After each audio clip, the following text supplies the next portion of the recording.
What is going on, folks? I am Goat. Welcome back to Warframe. This is my 500th video.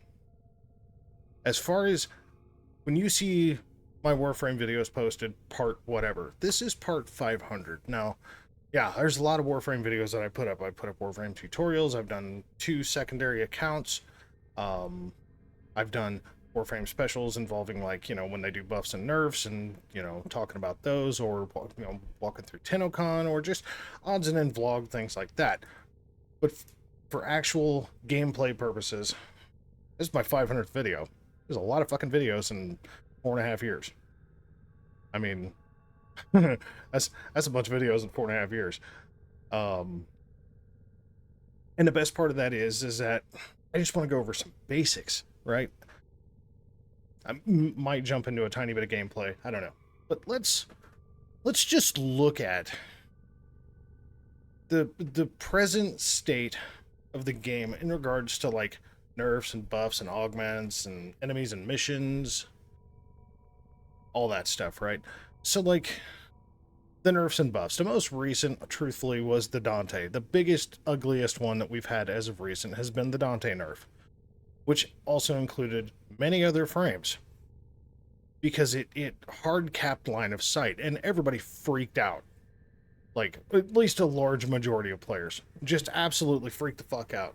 Negative reviews started popping on Steam and all sorts of shit. It was fucking wild.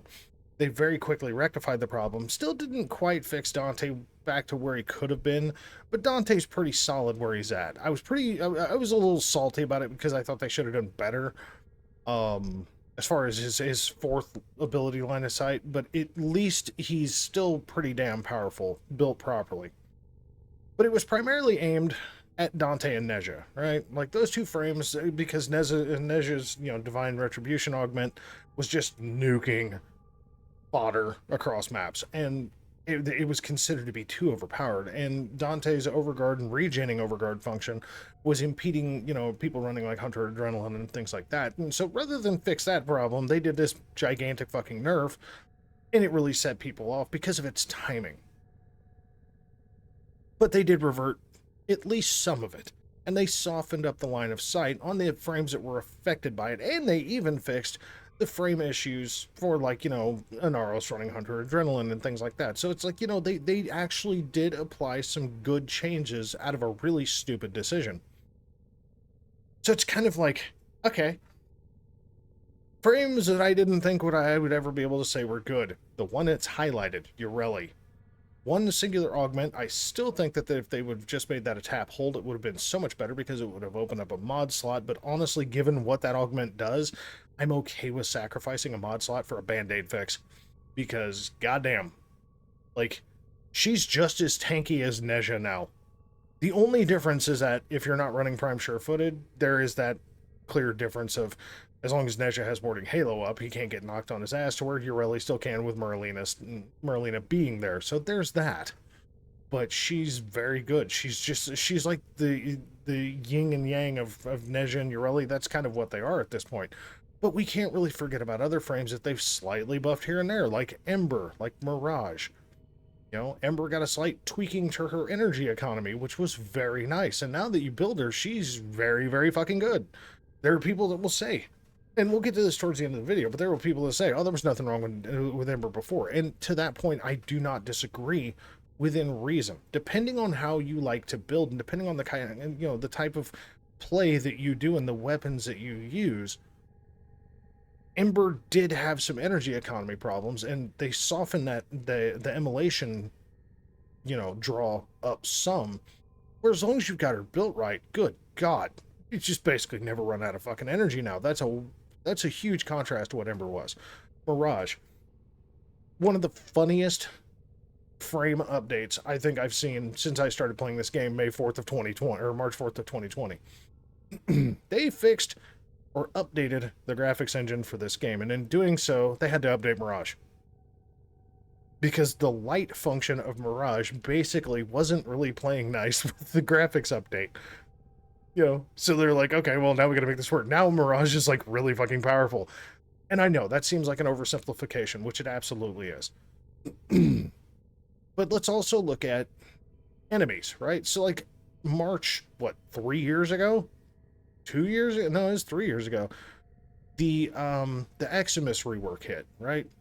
And we went from squishy, shitty Eximus that you couldn't really tell where the fuck they were coming from to all of a sudden now we have these, I mean, for lack of a better way to put it, over-guarded, slightly tankier.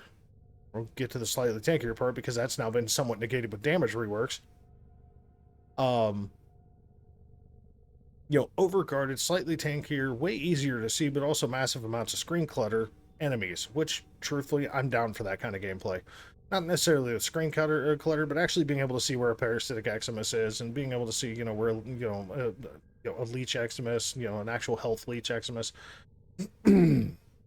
Or a Sanguine Eximus, whichever one.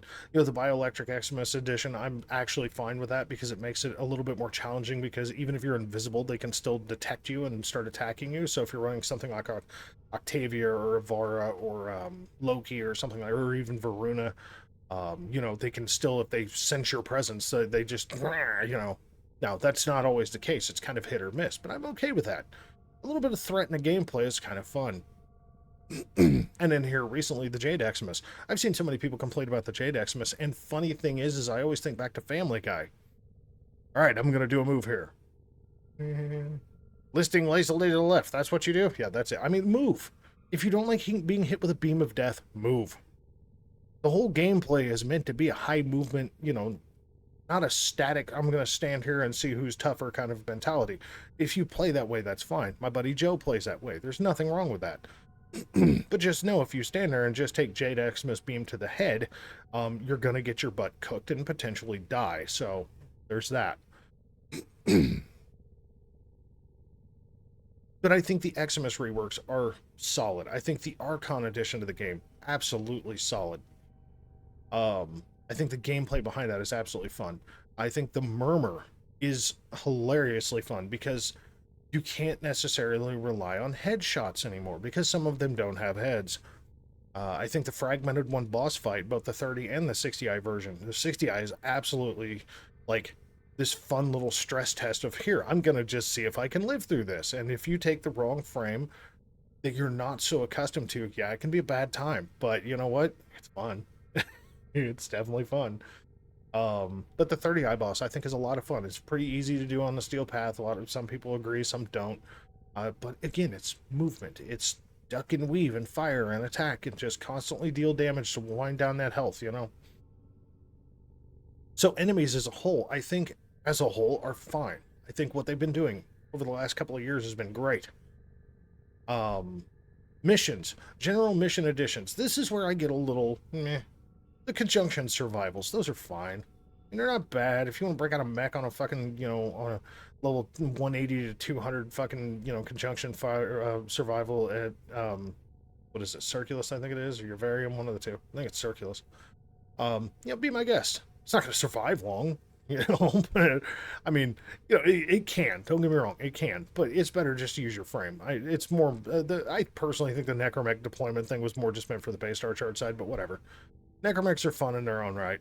Necromechs themselves, though, that's another addition to the game that dropped, prior, that dropped all the way back in 2020 with Orphix Venom. And I think Necromechs are a fun little addition to the game. I wish there was more entailing to them and there was better ways to build them. Much like Archwing, I wish there was more stuff to do. Aside from, Orphix missions and the Circulus, or the conjunction survivals and things like that. And then free roams. I wish there was more to do. I wish Archwing was more of a drawing thing. I wish Railjack was more of a drawing thing. Although Railjack has been dramatically improved since 2020. But that's kind of the state of it. But like, what frames can we say are like solid? Like, slightly older frames. Okay, Nezha, Revenant, Ember, Mirage, Frost, Mag, Trinity. I'm going pre-2020, by the way. Hydroid, Anaros, Zephyr. Excuse me.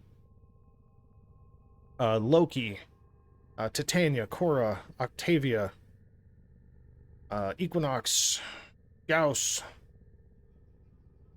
Mesa, Garuda. Because, hell, Garuda dropped a Fortuna, for Christ's sake. Saren, Ildren, Nidus, Haro, Wukong, Necros, Atlas, Baruch, Grendel, Volt, Nova, Limbo, Banshee, Oberon, Ash, Rhino, Vauban, Nyx, Valkyr, Gara, Avara, Chroma, Excalibur, Umbra. I mean, like, these are all frames that dropped pre-2020. The frames that I've dealt with, okay, I'll read you the fucking list. And this is in order, both primes and standards. The first frame to release when I started playing was, I believe, Titania Prime. And in order, it went Titania Prime, Protea, Anaros Prime, Zaku, Neja Prime, Lavos, Octavia Prime, Sevagoth, Gara Prime, Ureli, Nidus Prime, Caliban, Haro Prime, Garuda Prime, Gyre, Korra Prime, Styanax, Revenant, Revenant Prime, Varuna, Baruch Prime, Citrine, Hildren Prime, Kalerva, Wisp Prime, Dagoth, Grendel Prime, Corvex, Gauss Prime, Dante, Protea Prime, and Jade. Can somebody tell me, in this list of frames, and this list starts at 3/31 of, so March 31st of 2020, that's when Titania Prime released. Can anybody tell me in that list of frames where there's really a frame, right? Like where there's just a shitty, horrible frame? Because I've even said that Caliban's playable, although I think personally Caliban's dog shit and they need to fix his kit. I still see Caliban mains. I've said this before. I think Caliban can actually do things, primarily as a weapons platform and a shield gator. But Caliban can definitely do things, so it's not like he's a completely useless thing. But out of all of those frames, Caliban is hands down the worst frame. But is there really a bad one aside from that? It tells you the direction that the old developer team and the new developer team have gone. All the old frames that I listed were like, I mean, like, some are great, some are kind of, down at the bottom of the list. Like, I don't play these frames because they got problems. There's a lot of people that don't play Trinity, and I understand why. Hell, I see people that don't play Mag. I see people that, they don't play Hydroid, even with his rework, and oh my god, his rework changed everything for him. I see tons of people that don't even want to talk about Zephyr, and I don't understand that. I see people that don't like Neja. They don't like Mirage or Ember. I see people that don't like Corvex, and to a point, I do understand that. If you take Corvex's, first ability out of the equation and put something more beneficial in there, I think Corvex is actually a very fun frame. Especially, and I'm going to admit it, I slept on his augment, was like, whatever. No, it's actually pretty good. It's pretty good to line up a bunch of armor-stripped enemies and turn them into popping popcorn, so it's a good time. But this is kind of the state of where frames are at. Like, since 2020, so we're talking almost 4.5 years, since March of 2020. So we're coming up on that 4.5 year mark. Since that time, my opinion, frames have only gotten better. There's been nerfs. The ammo nerf. That was a big one, because it gutted the shit out of 2 arcanes, primary and secondary merciless. It took the 100% ammo off of there, and the ammo nerf / AoE nerf, which is really what it was about, to try to stop automated gameplay, because there was basically a bunch of fuckwits running around with, a Kuvasar or a Kuva Brahma, and Wukong, and only running that weapon, and just absolutely screen cluttering up the map and just going fucking bonkers, and it was just a really, really problematic issue. It's not a fun thing to go into a public mission, and again, this comes back to, if you don't like it, don't play public. But I absolutely stand by that. If you have a complaint about public missions, don't play them. But if you, go in for assistance in a mission as the lower level player, and you got a guy with a Wukong with 2 Kuvazars, and they have like a fucking hot pink, energy color for the Tsar, you ain't seeing shit. And by the time you do, all the enemies are dead, which is okay. It's a co-op game. But if you're trying to go in and have fun, how fun is that, right? But they didn't have to get the shit out of primary and secondary merciless, because it was half of the reason why we farmed that motherfucker to begin with. The other half was the reload speed, because a lot of weapons can use a little buff and reload speed, and we don't want to mod for that shit. So it was 100% more ammo, which even on a nerfed fucking AoE weapon would have been okay, but for some reason they don't believe so.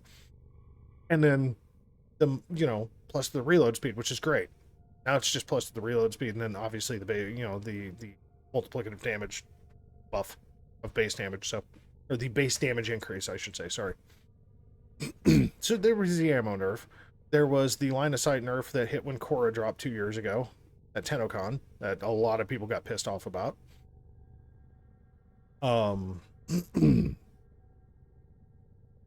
God, there's been a lot of augment releases, some of which make you scratch your head. Others, like Ureli, for example, are unfucking believably good. For Ember, unfucking believably good. Yeah, I mean, there's, Corvex makes him far more playable, and I haven't really shit on Corvex that much to begin with, but I think Corvex is perfectly fine where he's at right now. He's a little energy hungry, but that's fine. That's okay. A little bit of tweaking, everything's fine. But are there frames that still need some assistance? Yeah. 100%, yeah. I'm personally hoping to either see an Oberon or a Chroma rework, and personally Chroma. Not having to specifically apply specific energy colors is one. For two, changing his scaling into multipliers or percentages rather than just base static numbers of good fucking times. May the odds be ever in your favor. And really not incentivizing to try to get yourself fucking killed in order to deal a shit ton of damage. I mean, like, there are ways to do these things without actually incentivizing, hey, get yourself wholly mopped up on Steel Path. Chroma is a perfect example of a frame of the base star chart. It's not that Chroma can't play on the Steel Path. Chroma is very successful to play on the Steel Path, but he can be way better.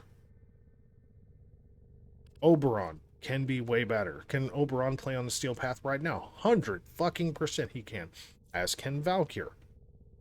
As can, where'd the bitch go? Banshee. Personally, I know a lot of people will question this. Rhino. I think the only rework to Rhino really honestly just comes down to energy pool. If they would just buff his fucking energy pool and take it away from what base Rhino can do, hell, give him 650 at max before shards, that would be nice compared to just being royally stuck at 450 without shards. It's stupid, Allowing Limbo to actually be in the rift and not die from Eximus, that would be okay. That'd call me crazy. That'd be nice. There's a few frames I think could use some love. But overall, at the state this game is in right now, as far as the frames go, oh my god. There's a lot of good options for a lot of different playstyles. There really is. So the growth of this game since 2020, it's pretty obvious. Old developer team into the new developer team, first of all. So basically everything up to the new war was primarily Steve and his old crew. From the echoes of the new war through, was it Angels of the Zariman and the Deviri Paradox was co-opt with Steve and Rebecca, both their crews. Post Deviri Paradox has been primarily Rebecca's crew. And you can see they're now starting to set a path, right? Like Whispers in the Wall is like that first stepping stone of really seeing just exactly what they're doing. Now, it's not like Steve and his crew aren't in there, but they're very heavily focused on Soulframe, and that's fine. But it's very much seeing the path that Rebecca and Pablo and all of her other team are really doing. Sorry, my allergies are going. So the growth of this game from 2020 until now has been exponentially good.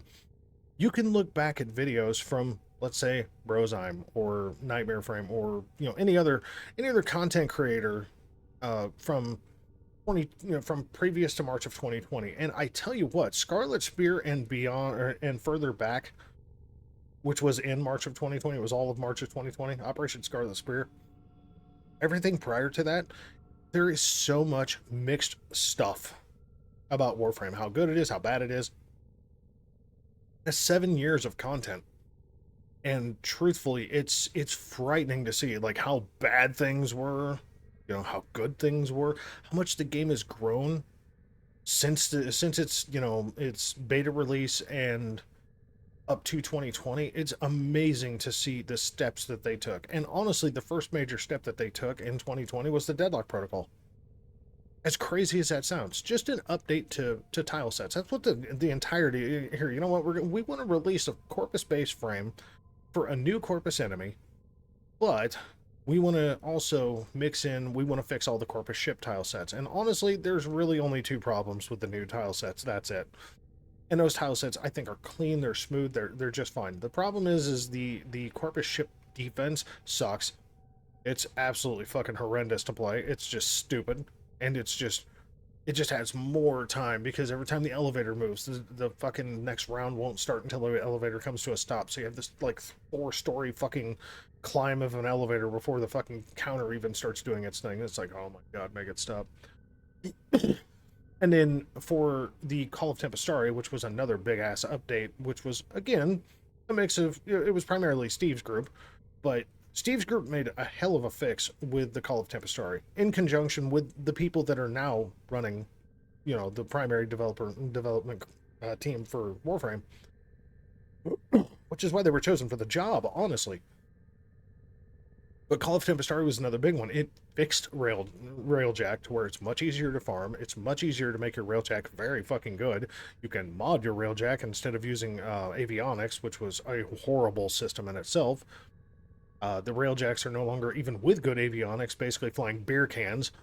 I have an old video of, watch me fail with my first Railjack missions. I was on Earth and getting blasted out of the fucking sky because without any avionics or even just minimal avionics, your ship was absolutely fucking worthless. You basically had to fly 40,000 meters away from the objective and fight in your Archwing, which might as well just be, the entire Imperium side of the mission should have just been Archwing at that point if they were going to release it like that. It was terrible.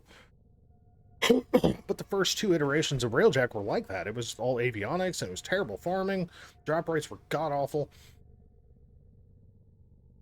And it's like, oh my god, what the fuck, But Call of Tempestari released, the Corpus Imperium.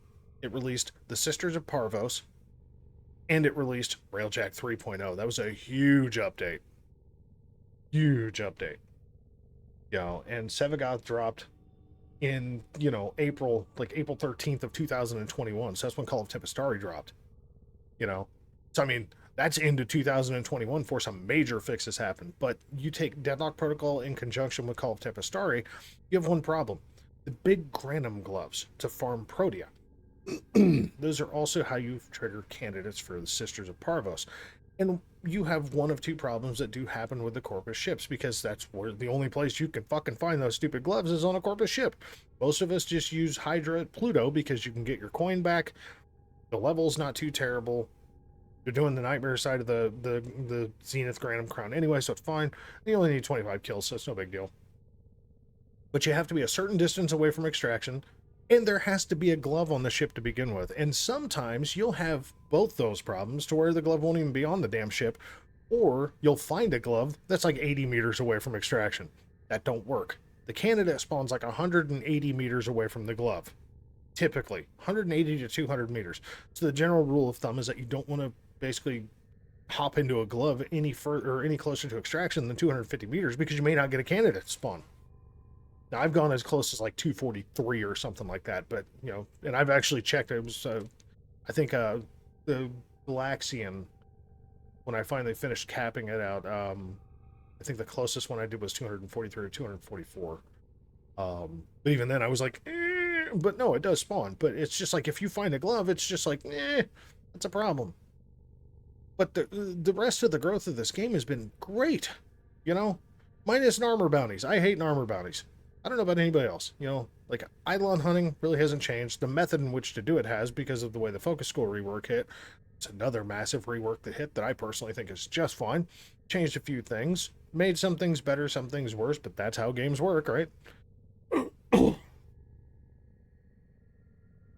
But you're talking about the state of the game post March 2020 to pre-2020, and I think the growth of this game, the amount of quest release and item releases and frame releases, everything has been very, very steady since I started playing this game. And from what I've seen prior, not necessarily so much, there's been a lot of like cap walls and everything else that you hit.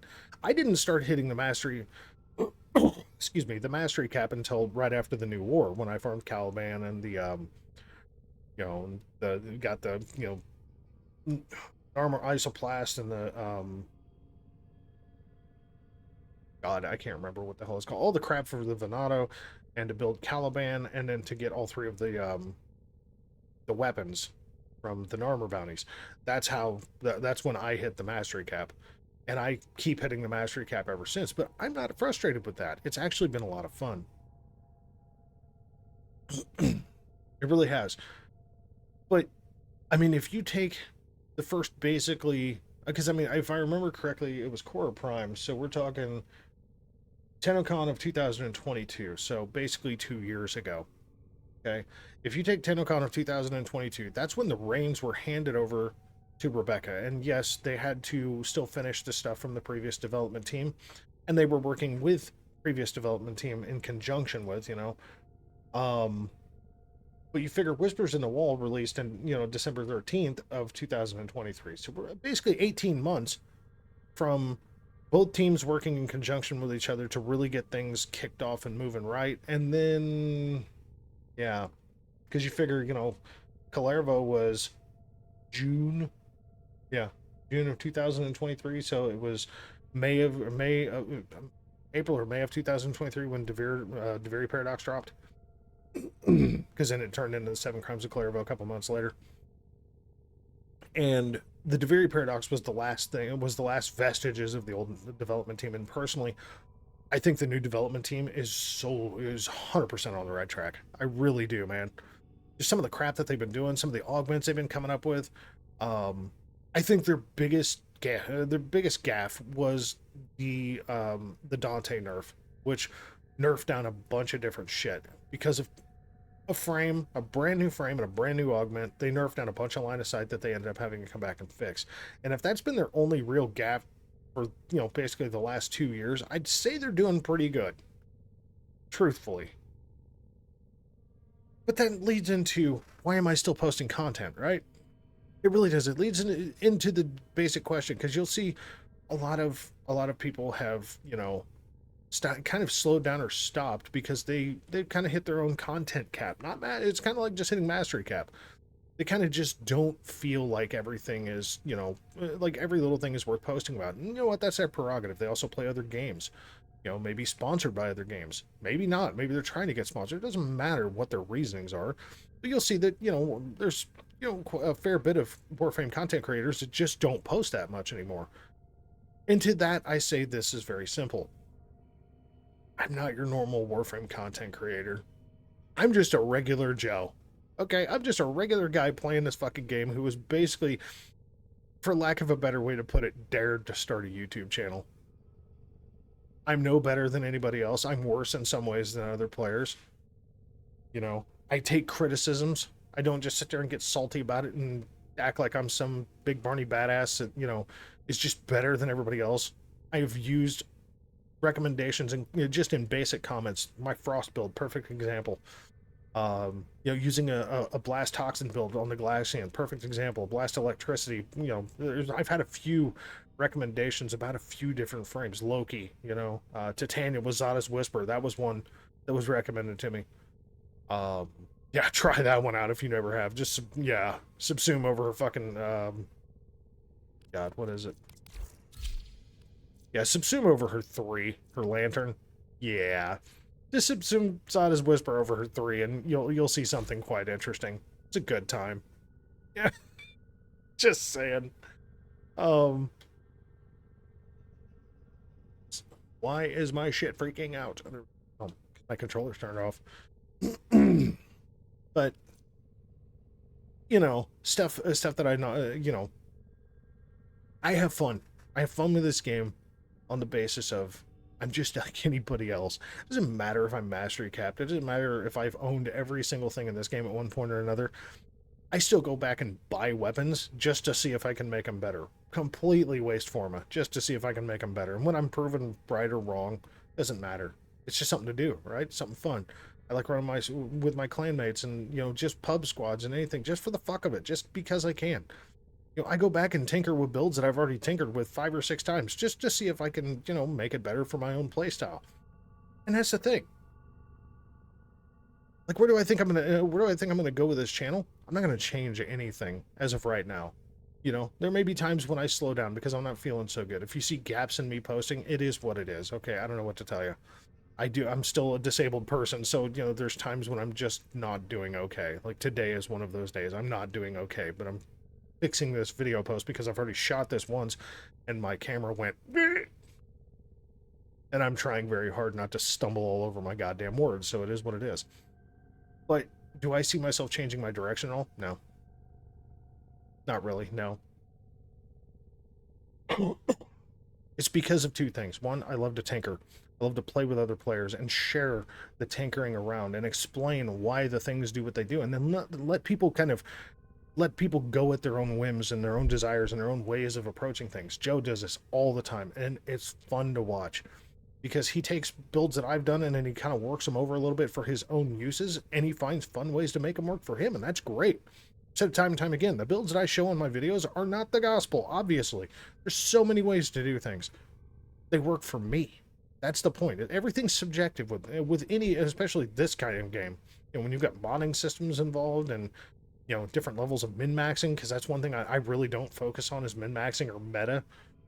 I just play. That's where I have fun. The one thing I love is that, and then feedback. I love the feedback you guys give. As long as it's not some negative, toxic, douchebaggy kind of shit that you guys, you know, that I've had a very, very select few over the last 4.5 years. Aside from that, I love feedback from you guys. It doesn't matter if it's complimentary or if it's contradictory. It doesn't matter. I take, you know, criticisms and constructive thoughts just as well as I take somebody, you know, commenting on the fashion of a frame. I wholeheartedly read every single comment that you guys post. If I don't react to it, there's a reason. You know, and typically that reason is somebody's either being very douchey or it's a very subjective thing. Like to say that, you know, I'm using like a blast toxin and, you know, maybe you think of viral radiation is the better way to go. Well, that's a very subjective thought. Doesn't mean that I won't try it. And if I do try it and then I come back and I react to your comment, that means that I've tested your build. Or I've tested your idea that you've thrown in the comments. And I agree. I've had some people just come in and say that I'm, you know, I'm some entitled douchebag. Okay. I mean, you do you on that. I don't personally think I am. I absolutely get killed in missions and I laugh about it. I absolutely do not know everything there is to know about this game. I absolutely own that fact. And I absolutely try to stay as humble as I can with this game because I always feel like there's more to learn, no matter what you do. Hell, the last damage rework alone. Remember that one type of sentient that the only thing that can hurt him was corrosive damage? Airless, right? Well, that doesn't apply anymore. Let's completely rebuild any weapon that we've used to build for that. It's always something to learn. It's always something new. Magnetic damage rework, blast damage rework. Yeah. You know, the armor scaling changes. I mean, come on. There's always something new that you can learn in this game on top of just tinkering with frames and building things. So there's always that. And that's where I'm going to end this video is I love the feedback from this small community of people that I have on my channel. I've been active on this channel. I'm shooting this on the 19th. At the present moment, I have posted 750 videos of other random-ass games on top of Warframe, mostly Warframe. I have 453 subscribers. Does that bother me? No. No, I've never gone into any YouTube venture ever asking, hey, like and subscribe. That's not me, and you're not going to hear it. Except for maybe right there. If you want to like my videos, like my videos. If you want to dislike my videos, dislike my videos. I don't really care. If you want to leave, you know, positive comments, great. If you want to leave negative comments, you do you. If you become toxic, I will delete your comment and block your ass. It's just that simple, because I just could give 2 fucks less. I couldn't be fucked with to make time for that kind of bullshit. But if you want to give, you know, ideas, positive, you know, constructive, positive criticism, Hell, even constructive negative criticism. I'm okay with that as long as it's constructive, as long as it goes somewhere, as long as it has a point, right? But I got a lot of love for you guys. I really do. 100% got lots of love for you guys. And that's the whole point. That's why I don't ask for more, right? I don't ask for, you know, you guys to like and subscribe. I leave that up to the masses of choosing if they want to watch my content or not. That's really where the point comes down to. Do you want to watch this or not, right? So I ask everybody one simple truth. If you watch a video and something sparks, whether it's you want to know something, hey, do you got a link for your Discord? Because I don't really make that one public so much. I have people just send me friend requests on Discord because I do share builds in my Discord and my other, Discord server compadres. So basically all of my builds within reason. I mean, maybe I forget to post Tinker builds, but but whether you want ideas on a direction to go with a frame, you'd like to see me shoot a specific video about frames, or a weapon, how to approach mission types, any of that stuff, I don't mind that. Ask away. Help critique my builds. I don't give a shit. Kind of like Pimp My Ride, but funnier. There's so many things that I love about the camaraderie that we can have and the conversations that we can have without anything becoming nasty or just like, what in the fuck are we doing? Or, why are we here? What's the point? By the way, oh no, it didn't show it. Got a big dog finally. 4.5 years and I finally got a big Kubro. Not huge, but big. But yeah, I mean, that's where I'm at, right? And that's where I plan on going. Like I said, if you should ever see lapses in me posting, don't think that I'm just stopping posting content. I'm just not feeling well. That's really what it is. And I'll be back and I'll post more stuff. Unless YouTube bans my ass for some stupid fucking reason, which I don't even know why they would. It is what it is. I'm going to be here. I have fun with this game. This game is so fluid. And I've had people ask me about the First Descendant. Yes, I've played it. I think there is a lot wrong with the First Descendant, right? I'm giving that game like 6 months before I go back to it, because right now the RNG behind that game makes Warframe look like a fucking kindergartner. It makes Destiny's RNG look nice. Yeah, it's rough sledding. I don't think it's a bad game, but it definitely incentivizes pay to progress. Warframe does not. Warframe incentivizes pay to make yourself look fancier. I mean, of course they incentivize somewhat to, pay to progress because they're a company, they're a business, they want to make money. But if you compare Warframe to the First Descendant, I think the story of Warframe thus far is better. I mean, the First Descendant obviously just released not long ago. I think the RNG with Warframe, for the most part, is way better. I think the gameplay is still far more fluid than both Destiny and the First Descendant, so it is what it is. And I think the First Descendant still needs to sort itself out. So I'm going to come back to the First Descendant towards the end of the year. And sure, does that mean I may miss some content? Yeah, it does. But I want the game to mature a little before I actually invest any more time into it. Because as of right now, it's not nice. Like, it's okay. It's I see people having fun with it. But this game has really spoiled me to a lot of movement mechanics and general function. And that's just kind of how it is. So on that note, folks, this has been my 500th video of just the state of Warframe. What is the state of Warframe right now? So, for anybody watching, I want to thank you very much for checking this out. I hope you found this enjoyable. Like I said, comment, like, don't like, I don't give a shit. Subscribe, don't subscribe, I don't care. It hurt my feelings either way. If you just want to watch videos and you don't want to have, a subscription pop-up notifications and shit, you're not hurting my feelings in the least. I'm not doing this to make money, nor is my venture ever going to be that direction. So I'm not sitting here self-promoting for that exact reason. I'm not trying to be popular, okay? Like, I think the coolest thing this channel could ever get would be like, a content creator for digital extremes to have early access to stuff, but given my personality and my mouth, that's never gonna happen, so I don't try for that either. Excuse me. So, folks, I want to thank you very much for watching. As always, we'll catch you in the next one, all right?